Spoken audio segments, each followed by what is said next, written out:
সবাই যা করে বা অধিকাংশ যা করে আমরাও তাই করব, এই ধারণাটি ইসলাম মানার ক্ষেত্রে একেবারে ভুল ধারণা। কেন এই কথা বলছি, যদি আমরা একটু বিশ্লেষণ করে দেখি তাহলে দেখব ইসলাম মানার ক্ষেত্রে আমরা বানানো শরীয়ত তথা মন গড়া কিছু বিধান বাপ-দাদাদের আমল থেকে আমরা মেনে আসছি, অথবা এখান থেকে ওখান থেকে কাট করে নিয়ে আমরা ইসলাম মানছি। কিন্তু যে বানানো শরীয়ত বা কাট করে নিয়ে আমাদের আলেম সমাজ মানছে এবং সকলকে মানতে বাধ্য করেছে, আর যারা কোরআন পড়ে বুঝে আমল করছেন তাদেরকে হাদিস অস্বীকারী বলে টাক লাগিয়ে দিচ্ছেন আলেম সমাজরা। কিন্তু তারা যে বিষয়গুলো বানানো শরীয়ত তথা হাদিস থেকে আংশিক নিচ্ছে, আর সেই বিষয়গুলো মহান আল্লাহ রব্বুল আলামিন তিনি তার কোরআনের মধ্যে বিশদভাবে বর্ণনা করেছেন। এটা আমার বিষয় না আজকে বলার, তবুও দু একটা কথা বলতে হবে, কেন এই কথাগুলো আজকের এই আলোচনার সাথে সম্পৃক্ত আছে। দু একটা বলি, নাহলে আলোচনাটা পরিপূর্ণ হবে না। যেমন বিতাড়িত শয়তান হতে আল্লাহর কাছে আমরা পানা চাইব কিভাবে, সেটা আল্লাহ জানিয়েছেন কোরআনের মধ্যে সূরা মুমিনুন আয়াত ৯৭-তে বলেছেন, রাব্বি আউযবিকা মিন হামাযাতিশ শায়াতিন। এর অর্থ হলো, হে আমার রব, আমি শয়তানের প্ররোচনা থেকে আপনার কাছে পানা চাই। এবং ওই সূরার ৯৮ নম্বর আয়াতে বলেছেন, ও আউযবিকা রাব্বি আইয়াদুরুন। এর বাংলা অর্থ হলো, হে আমার রব, আমার কাছে তাদের উপস্থিতি হতে আপনার কাছে পানা চাই। তাদের বলতে আল্লাহ বোঝাতে দিয়েছেন শয়তানদের উপস্থিতি হতে পানা চাই, মানে কথা আল্লাহ শিখিয়ে দিচ্ছেন, দুয়া শেখাচ্ছেন আল্লাহ। কিন্তু আমাদের আলেম সমাজরা তারা এই আল্লাহর শেখানো দোয়াটা নিল না। তারা কি করলো দেখেন, তারা কি করলো, মুমিনুন সূরা মুমিনুনের ৯৭ আয়াত থেকে আউযু শব্দটা কাটিং করে নিল বা কাট করে নিল, আর সূরা নাহল থেকে বিল্লাহি মিনাশ শাইতানির রাজিম কাট করে নিল। এখানে জোর দিয়ে দুটো আয়াতের অংশ জোর দিয়ে, দুটো আয়াতের শব্দ জোর দিয়ে তারা কি করলো, আউযু বিল্লাহি মিনাশ শাইতানির রাজিম বানালো। কিন্তু আল্লাহ তো এমন বাক্য তো শেখায়নি যে শয়তান হতে পানা আমরা চাইবো, এমন বাক্য তো আল্লাহ শেখায়নি। কিন্তু আল্লাহ যেটা শিখিয়েছেন সেটা এই আলেম সমাজ নিল না, তারা দুয়া বানালো। কোরআনের মধ্যে রাব্বি বা রাব্বানা বলে আল্লাহ অনেক দোয়া শিখিয়েছেন, কিন্তু আমাদের এই আলেম সমাজ তথা হাদিসবিদরা তারা আবার আল্লাহ দোয়া তাদের পছন্দ হয়নি, তারা আবার নিজেরা অনেক হাত দোয়া বানিয়েছে। তাহলে এখন বলুন, এখন আপনারা কি এখানে অধিকাংশ লোককে অনুসরণ করবে? অধিকাংশ লোক যে এইভাবে আল্লাহ শেখানো পন্থা নিল না, তারা নিজেরা বানিয়ে আবার এখান থেকে কাট করে ওখান থেকে কাট করে নিয়ে তারা বানালো, আপনারা কি এটা অধিকাংশকে অনুসরণ করবে নাকি আল্লাহর কথাকে মানবেন?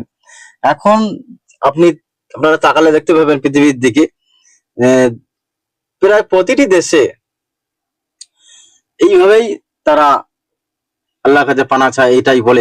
কোরআন পড়তে আল্লাহ বলেছে শয়তান হতে পানা চাইতে বলেছেন, তারা এইভাবে পানা চায়, আউযু বিল্লাহি মিনাশ শাইতানির রাজিম। কিন্তু আল্লাহ যে বললো রাব্বি আউযবিকা মিন হামাযাতিশ শায়াতিন ওয়া আউযবিকা রাব্বি আইয়াদুরুন, এটা তারা নিল না। তারপরে আসুন, তারপরে ইসলামের মধ্যে দাখিল হতে গেলে, মানে কোন নবমুসলিম বা কনভার্ট মুসলিম যদি হতে চায় কেউ, তাহলে তাকে দাখিল হয়ে কিছু বাক্য বলতে হয়। সে বাক্য আল্লাহ কোরআনের মধ্যে শিখিয়েছেন। আমরা অনেক কিছু জানি না, কেন কোরআন আমরা শুধু তো সওয়াবের আশায় পড়ি, কোরআন তো আমরা মানে উপদেশ নেব এটা ভেবে পড়ি না। কত সওয়াব হবে, কত লাখ সওয়াব হবে, কত কোটি সওয়াব হবে, এইভাবে পড়ি। 1 অক্ষরে 10 নাকি। এখানে আল্লাহ 136 নম্বর আয়াত সূরা বাকারার, সেখানে আল্লাহ কিভাবে কি বাক্য বলে বিশ্বাস আনতে হবে, ঈমান আনতে হবে আল্লাহ শিখিয়েছেন। তারপর আল ইমরান 84 নম্বর আয়াত, এখানেও শিখিয়েছেন, আরো বেশ কিছু আয়াতে শিখিয়েছেন। তবে সূরা নিসার 136 নম্বর আয়াতে কি কি জিনিসের উপরে ঈমান আনতে হবে, বিশ্বাস আনতে হবে, সেটা আল্লাহ শিখিয়েছেন সূরা নিসার 136 নম্বর আয়াত, আপনারা দেখে নেবেন। কিন্তু আমরা কিভাবে বলে ঈমান এনেছি, বা কোনো আলেম এভাবে বলে ঈমান এনেছে এই বাক্য বলে? উত্তর হবে না। কেন আমরা এভাবে ঈমান আনিনি? আমরা কি বলে ঈমান আনি? লা ইলাহা ইল্লাল্লাহ মুহাম্মাদুর রাসূলুল্লাহ আর আশহাদু আল্লা ইলাহা ইল্লাল্লাহ, এইভাবে শাহাদা পাঠ করে। কিন্তু আল্লাহ কি এরকম শাহাদা পাঠ করতে বলেছেন? শাহাদা পাঠ করে ঈমান আনতে, এটা তো সাক্ষ্য দেওয়া, এটা তো ঈমান আনা বাক্য নয়। আমরা কি বলি নিজেরাই বুঝি না, নামে আলেম কিন্তু কি বলে নিজেরাই বোঝে না। তাহলে অধিকাংশ, আপনারা এখন বলেন, তাহলে অধিকাংশ লোক কিন্তু আল্লাহর এই শেখানো বাক্য, ঈমান আনার বাক্য নিল না, তারা আবার নিজেরা বানিয়ে তারা এটা করলো। এই লা ইলাহা ইল্লাল্লাহ মুহাম্মাদুর রাসূলুল্লাহ, এই মুহাম্মাদুর রাসূলুল্লাহ এই শব্দ নেই, কিন্তু একসাথে জোড় শব্দ নেই, তারা বানিয়েছে, কাটিং, বললাম না, কাটিং করেছে, কাট করে নিয়েছে। আমি অন্য সময় আলোচনা দেখাবো, যখন এই বিষয়ে আলোচনা হবে দেখাবো, আসবে। তাহলে এবার আসুন মূল আলোচনা। আমরা এবার জানবো কোরআন থেকে যে আল্লাহ কোরআনের মধ্যে কি বলেছেন। অধিকাংশকে দেখে কি ইসলাম মানা যাবে, কি শুধু কোরআনই মানতে হবে? আজ আমার এই বিষয় ছিল, এই বিষয়ের উপরে আলোচনা করব। কোরআনে আয়াত পাঠ করার আগে যেটা আল্লাহ শিখিয়েছেন, তার শেখানো বাক্য দিয়ে আল্লাহর কাছে পানা চাইব শয়তান হতে। রাব্বি আউযবিকা মিন হামাযাতিশ শায়াতিন ওয়া আউযবিকা রাব্বি আইয়াদুরুন। বিসমিল্লাহির রহমানির রহিম। ওয়ালাকাদ সাররাফনা লিন-নাসি ফি হাযাল কুরআনি মিন কুল্লি মাসালিন ফাআবা আকসারুন নাসি ইল্লা কুফুরা।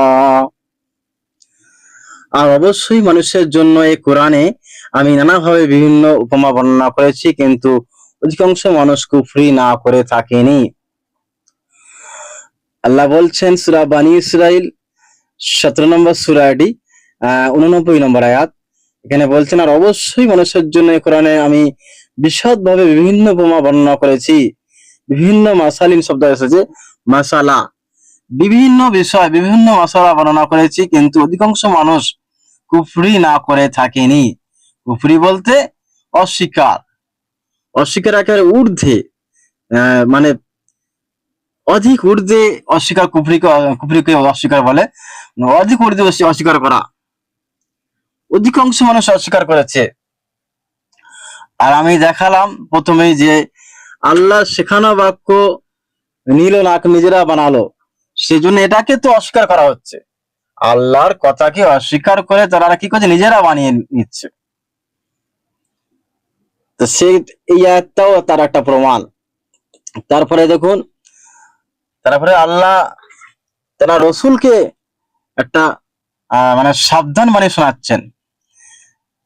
অধিকাংশকে যে মানদণ্ড হিসেবে বা অধিকাংশকে ইসলামের দলিল হিসেবে মানা যাবে না, এটা কোরআন থেকে প্রমাণ দিতে পারবেন ইনশাআল্লাহ। বহুত আয়াত আছে। আমি এটা প্রথম পর্ব করছি, পরের পর্ব আরো বলবো। তারপরে তারা রসুলকে শব্দের মানে শোনাচ্ছেন, কি শোনাচ্ছেন? 116 নম্বর আয়াত সূরা আল আনাম, 6 নম্বর সূরা, সূরা আল আনাম 116 নম্বর আয়াত, এখানে শোনাচ্ছেন আল্লাহ, আর যদি তুমি যারা জমিনে আছে তাদের অধিকাংশের আনুগত্য করো, তবে তারা তোমাকে আল্লাহর পথ থেকে বিচ্যুত করবে। তারা শুধু ধারণারই অনুসরণ করে এবং তারা শুধু অনুমানই করে। আল্লাহ কি বলছেন? আর যদি তুমি যারা জমিনে আছে তাদের অধিকাংশ আনুগত্য করো, তবে তারা তোমাকে আল্লাহর পথ থেকে বিচ্যুত করবে। তারা শুধু ধারণাই অনুসরণ করে এবং তারা শুধু অনুমানই করে। তাহলে আল্লাহ তার রসুলকে শোনাচ্ছেন যে অধিকাংশকে অনুসরণ করা যাবে না। অধিকাংশরা কি করে? ধারণা অনুসরণ করে এবং অনুমানই করে। ধারণা অনুমান হলো পবিত্র অনুসরণ করা। ধারণা মানে মন চাইলো এইটা করলাম, ধারণা মানে এটা ধারণা হলো, মনে হলো যে এটা এরকম হবে, এটা মানে এটা করলাম, অনুসরণ করলাম। এগুলোকে একটা কোরআনে আয়াত আছে যে এগুলো হলো আল্লাহ কোরআনে বলেছেন যে প্রবৃত্তিকে তারা ইলাহ রূপে গ্রহণ করেছে। এই যারা করে, যে ধারণা আর অনুমান যারা করে, তারা প্রবৃত্তিকে ইলাহ রূপে গ্রহণ করেছে। কেন? যারা আল্লাহর এই পাঠানো দিন ইসলাম মানবে তারা কিন্তু কোরআন ফলো করবে। কোরআন হলো একটা উপদেশ বাণীর কিতাব। কোরআন থেকে উপদেশ নিতে হবে আপনাদেরকে। আল্লাহ অনেক আয়াতে প্রায় বলেছে যে কোরআন ছাড়া উপদেশ বাণী আর নেই। সৃষ্টিকুলের জন্য কোরআন ছাড়া উপদেশ বাণী নেই। এটা আমি পরে দেখাবো স্পষ্ট প্রমাণ। কিন্তু আমাদের সমাজে, আলেম সমাজে, তারা কোরআনের বাইরে গিয়ে উপদেশ দেয়, উপদেশ নেয়। এবং যদি কেউ শুধু কোরআন থেকে উপদেশ মানতে চায়, আমি আগে বললাম, তাকে হাদিস অস্বীকারী বলে তাকে ট্যাগ লাগিয়ে দেয়, কাফের ফতোয়া দিয়ে দেয় তার বিরুদ্ধে। সাংঘাতিক একটা পরিকল্পনা, সাংঘাতিক একটা খারাপ কাজ এগুলা। কেন? আল্লাহর কোরআনকে যারা মানতে চাচ্ছে, যারা বুঝছে, যারা কোরআন নিয়ে চিন্তা ভাবনা করছে, তাদেরকে মানে সমাজ থেকে আলাদা করে দেওয়া হচ্ছে, তাদের প্রতি নানা রকম ফতোয়া আসছে। এগুলো কি ধরনের ব্যবহার, এদের কি ধরনের আচরণ? এটা আমি বুঝি না। তারা তো মানে না এবং মানতেও দেয় না। তাগুত শক্তির মধ্যে তারা কাজ করে চলেছে। আপনারা যদি একটু ভালো করে কোরআন পড়ে দেখেন তাহলে বুঝতে পারবেন যে আমি কি বোঝাতে চাচ্ছি বা কি বলতে চাচ্ছি। যেটা মূল একটা বিষয় যে আল্লাহর কোরআন পড়তে গেলে যে আল্লাহকে পানা চাইতে হবে, আল্লাহ শিখিয়েছেন। সেরাম বাক্য শেখানোর পরেও, থাকার পরেও দুটো আয়াতে আছে এটা, কিন্তু সেটাকে এনারা কি করেছে? আংশিক করেছে। আংশিক করে কি করেছে? কাট করে নিয়েছে, কাট করে নিয়ে বানিয়েছে। তাদের আয়াত কি কোরআনটা, এই কোরআন আয়াত কি চোখে পড়েনি তাদের, নাকি ইচ্ছাকৃত ভাবে এড়িয়ে গেল? আল্লাহ মালুম, জানি না। কিন্তু তারপরে দেখেন যে মূল একটা স্তম্ভ, যে বিশ্বাস আনতে হবে, বিশ্বাস কিভাবে আনতে হবে সেটাও তারা মানে ভুলে গেল। সেটা তারা বেমালুম ভুলে গেল, সেটা করলো না এবং যারা করতে চাইছে তাদেরকে বাধা দিচ্ছে। কি সাংঘাতিক ব্যাপার। তারপরে আসুন, তারপরে হয়তো অনেকে আপনারা বলবেন যে তাহলে এত লোক তো আল্লাহকে মানছে, আল্লাহকে স্মরণ করছে, আল্লাহর ইবাদত করছে, তাহলে কি তারা মুসলিম না? এই প্রশ্নের উত্তর আমি দেবো না, কারণ আমার উত্তর আপনারা তো নেবেন না। আমার উত্তর কোনো দামও নেই, মূল্য নেই, আমার কথা কোনো মূল্য নেই। আল্লাহ কি বলছে দেখেন এই প্রশ্নের উত্তরে। আল্লাহ বলছেন সূরা ইউসুফ 12 নম্বর সূরা 106 নম্বর আয়াতে আল্লাহ কেন বলছেন, ওমা ইউমিনু আকসারুহুম বিল্লাহি ইল্লা ওয়া হুম মুশরিকুন। তাদের অধিকাংশ আল্লাহর প্রতি বিশ্বাস করে, তবে শিরিক করা অবস্থা।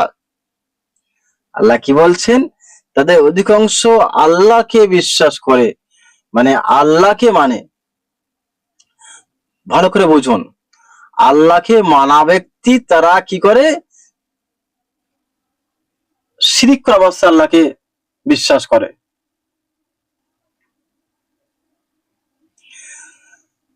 ধরেন কোন আল্লাহ মানা ব্যক্তি, যারা আল্লাহকে মানে, তারা কিন্তু কোনো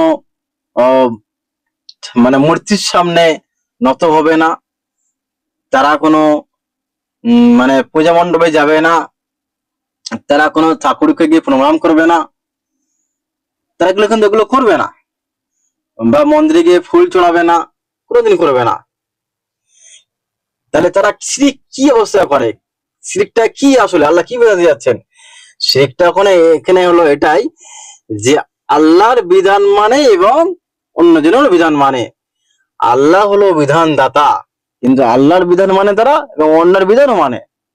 সেটাকেই আল্লাহকে বলা দিয়েছেন যে আল্লাহ তারা আল্লাহকে বিশ্বাস করে, আল্লাহ প্রতি বিশ্বাস করে, তবে শিরক করে অবশ্য বিশ্বাস করে, মানে আল্লাহর বিধান মানে এবং অন্য বিধান মানে। মানে তারা অনেক ইলাহ গ্রহণ করেছে আল্লাহকে বাদ দিয়ে। তারপরে আসুন, তারপরে রসুলকে এই আয়াতেই শোনাচ্ছেন, রসুল আকাঙ্ক্ষা করছে যে অধিকাংশ লোক হয়তো মুমিন হবে, সেই জন্য আল্লাহ এখানে শোনাচ্ছেন সূরা 12 নম্বর সূরা 103 নম্বর আয়াতে, সূরা ইউসুফে, ওমা আকসারুন নাসি ওয়ালাউ হারাস্তা বিমুমিনিন। আর তুমি আকাঙ্ক্ষা করলেও অধিকাংশ মানুষ মুমিন হবার নয়।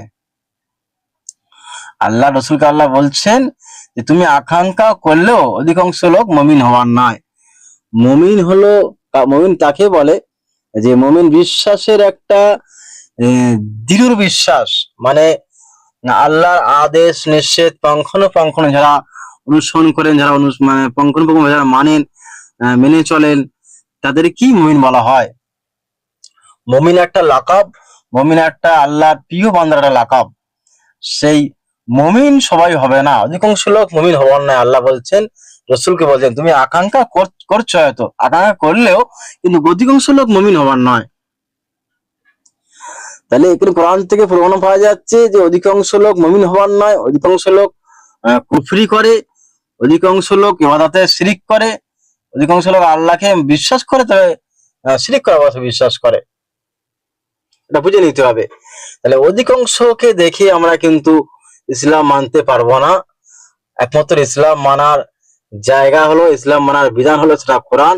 কোরআনকে দেখে আমাদের ইসলাম মানতে হবে। আমি আপনাদেরকে দেখালাম বেশ কিছু, এবং পরবর্তী পর্বগুলো আরো দেখাবো। আমি যখন আলোচনা শুরু করেছি তখন বিস্তারিতভাবে আলোচনা করবো সমস্ত বিষয়। আরো বিষয় আছে যেগুলো আমরা অবহেলা করে চলেছি, আরো বিষয় এক এক করে আমি দেখাবো। তারপরে আসুন, তারপরে হয়তো অনেকেই বলে এটা এই বিষয়ে আয়াত না, তারপরে আমি এটা এনেছি কেন, যে অনেকেই বলছে, আলেমরা বলছে, অনেক সাধারণ মানুষও বলছে যে হাদিস হলো কোরআনের ব্যাখ্যা। কোরআন আর হাদিস কিন্তু আসমান জমিন ডিফারেন্স, এটা বুঝবেন। কোরআন হলো সন্দেহমুক্ত কিতাব, কোরআন হলো সন্দেহমুক্ত কিতাব, আর হাদিস হলো সন্দেহযুক্ত কিতাব। যদি বলেন কেন, কোরআন আল্লাহর ওহী পাঠানোর সঙ্গে সঙ্গে লিপিবদ্ধ হয়েছে, এবং কোরআন হলো আল্লাহ হেফাজত করেছেন। কিন্তু এই যে লোক মুখে শুনে শুনে 4-5 পুরুষ পড়ে, 4-5 জনের কাছ থেকে এসেছে, এবং 4-5-7 পুরুষ পড়তে এসছে, এক এক পুরুষের প্রায় ডিস্টেন্স হলো প্রায় 70-80-100 বছর ডিস্টেন্স। এই ডিস্টেন্সে মনে রাখা শক্তি কমই থাকে মানুষ। এই একটা কথা বললে আমি ট্রাই করবেন যে আপনি এখন একটা কথা বললেন, বা এখন কথা বলে আপনি 4-5 খানা হয়ে আপনার কাছে এলো, সে কথা আপনি লিখে রাখলেন, সে কথা হুবহু সেরকম থাকবে না, হয় কমবে না বাড়বে। কিন্তু এটা হলো অবৈজ্ঞানিক। এই মানে এইভাবে যে যে জিনিসটা সংকলন করা হয়েছে, সংগ্রহ করা হয়েছে, সেটাকেই আমরা এখন কিন্তু মানে একদম ইসলামের বিধানে মেনে নিচ্ছি, সেটাকে নিয়ে লড়াই করছি, ফতোয়া দিচ্ছি, লড়াইয়ের ময়দানে নেমেছে এই হাদিস নিয়ে। এই হাদিসে কতটা গ্যারান্টি আছে, কতটা অথরিটি আছে আমি জানি না, কিন্তু আল্লাহর কোরআন যে এত সুন্দর সুন্দর কথা বলেছে, এত সুন্দর উপদেশ দিয়েছে, সেগুলো আমরা উপেক্ষা করছি। আমি যখন কোরআনের কথা বলি, মানুষকে বলি যে এইটা এইভাবে কোরআনে আছে, কিন্তু আমরা তো সমাজে এরকম মানছি এরকম, কিন্তু কোরআন এইভাবে বলা আছে। তারা বলছে যে কোরআন তো সাহাবীরা লিখেছে। কোরআন যে এটা কোরআন অরিজিনাল, যেটা কোরআন, তা এটা যে কোরআনের কথা সেটা বিশ্বাস করবো কি করে? শুনেন কথা, এটা যে কোরআন সেটা বিশ্বাস করবো কি করে? তারা বোঝে না যে কোরআন পড়ে না, তো আসলে কোরআন পড়লে সে বুঝতে পারবে হাদিসের কথায় মানে কোনো পরিপূর্ণতা নেই, কিন্তু কোরআনের কথা পরিপূর্ণতা আছে। যেমন একটা হাদিস আছে যে রসুল উটের মূত্রের কথা বলেছে, রসুল উটের মূত্র খেতে বলেছেন। তো উটের মূত্র কেন খেতে বলেছেন, কি কারণে খেতে বলেছেন, কখন খেতে বলেছেন, এটা বলা নেই। এই হলো হাদিস। কিন্তু কোরআনে যখন একটা অপবিত্র জিনিস বা হারাম জিনিস যখন আল্লাহ খেতে বলেছেন বা খেতে বলবেন, তার কিন্তু ডিটেলস বলবেন। ওই হাদিসে এরকম হতে পারে যে রসুল যেরকম বলে থাকেন, কিন্তু রসুলের কোরআনের আয়াতকে ফলো করেই বলেছেন। যেমন এক আয়াতে আছে যে তোমরা শুকরের মাংস খেও না, রক্ত খেও না, এগুলো তোমাদের হারাম করা হয়েছে। তারপরে পরবর্তী বলেই আল্লাহ বলেছেন যে যদি তোমরা পাপের প্রতি না লিপ্ত হয়ে, পাপের প্রতি না ঝুঁকে পড়ে তোমরা খেতে পারো। দেখা যাচ্ছে জীবনের ঝুঁকি আছে, সেখানে না খেলে মানুষ মারা যাবে, যে বাধ্যতামূলক ভাবে খেতে হবে।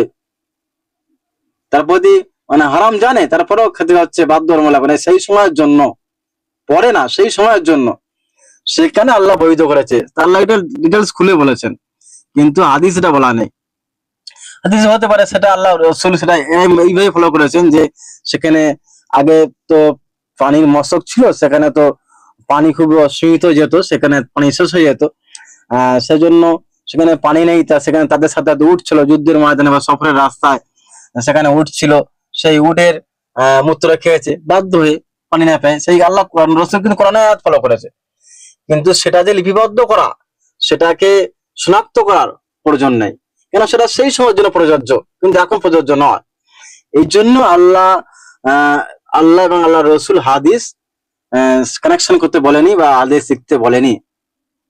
এই জন্য বলেনি, অনেক ইতিহাস আছে, অনেক হাদিসও আছে যে হাদিস আল্লাহ রসুল নিষেধ করেছেন।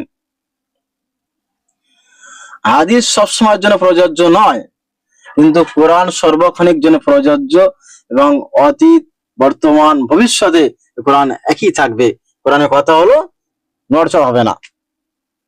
কোরআন এমন একটা বাণী, এটা হলো আল্লাহর বাণী, এতে কোনো সন্দেহ নেই। কিন্তু আমাদের কিছু আলেম সমাজ বা সাধারণ ব্যক্তি, তাদের মাথায় এমন মগজ ধোলাই করেছে, তারা কোরআনকেও সন্দেহ করছে। সেই কোরআনকে সন্দেহ করে সে ধরনের একটা আয়াত আমি এখানে নিয়ে আসছি। তারা রসুলকে রাখি বলছে যে রসুলকে অনুসরণ করতে হবে, তা রসুল কি, রসুল হলো মানে ব্যাখ্যাদাতা, রসুল ব্যাখ্যা করেছে কোরআনকে।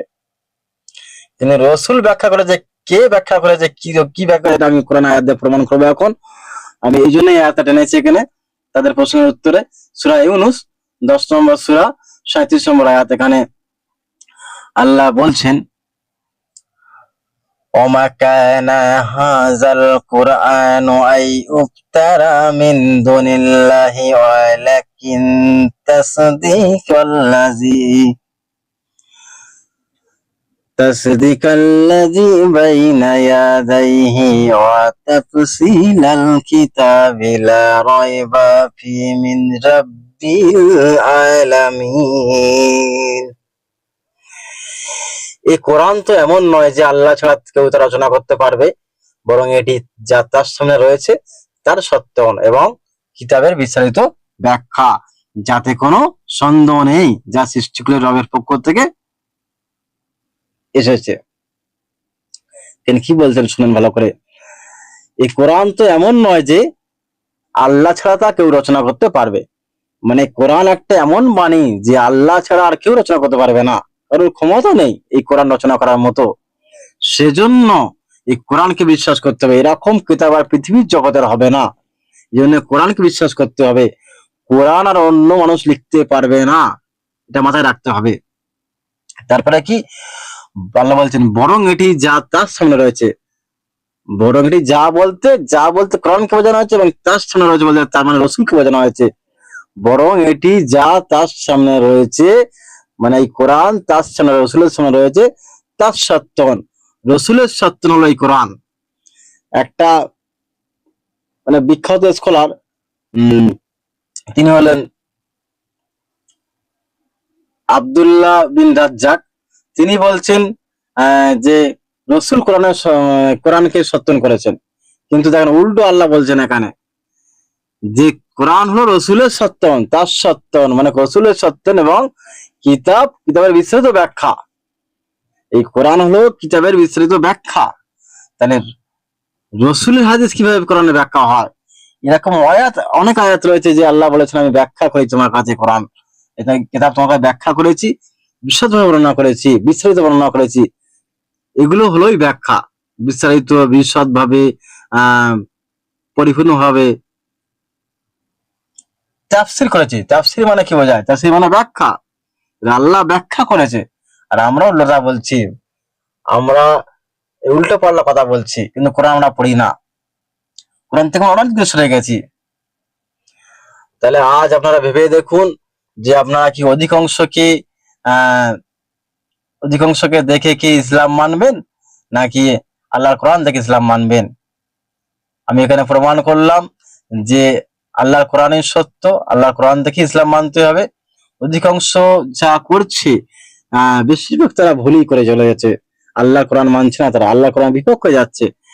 তারা দীর্ঘদিন ধরে মেনে চলেছে, এখন আর সেটা পাল্টাতে পারছে না, এ থেকে আর ফিরে আসতে পারছে না। কিন্তু অবশ্যই ফিরে আসবে যারা আল্লাহর প্রকৃত বান্দা। তারা যদি লক্ষ হাজার কোটি টাকা লস হয়, কোনো কিছু ক্ষতি হয়, জীবনে ক্ষতি হয়, সবকিছু ক্ষতি হয়, তারপরেও কিন্তু তারা কোরআনে ফিরে আসবে, তারা থাকতে পারবে না। আল্লাহ যারা প্রকৃত বান্দা, একবার চিন্তা করেন, কোরআন পড়েন, বারবার অনুরোধ করছি কোরআনটা ভালো করে পড়ে দেখেন, এবার বুঝে বুঝে পড়েন, চিন্তা ভাবনা করেন। আল্লাহ বলেছে চিন্তা ভাবনা করে, তারা কি চিন্তা ভাবনা করে না কোরআন নিয়ে? কোরআন নিয়ে চিন্তা ভাবনা করে পড়ে দেখেন। আজ এই বিষয়ের এই পর্যন্ত আলোচনা সমাপ্ত করলাম। আপনাদের প্রতি আহ্বান করে যে আপনারা কোরআন পড়েন এবং কোরআনের আলোচনা শুনেন, কোরআন শুনে আলোচনা শুনে কোরআন বিশ্বাস করেন। যারা এই আয়াত শুনে বিশ্বাস করবে, কোরআনকে বিশ্বাস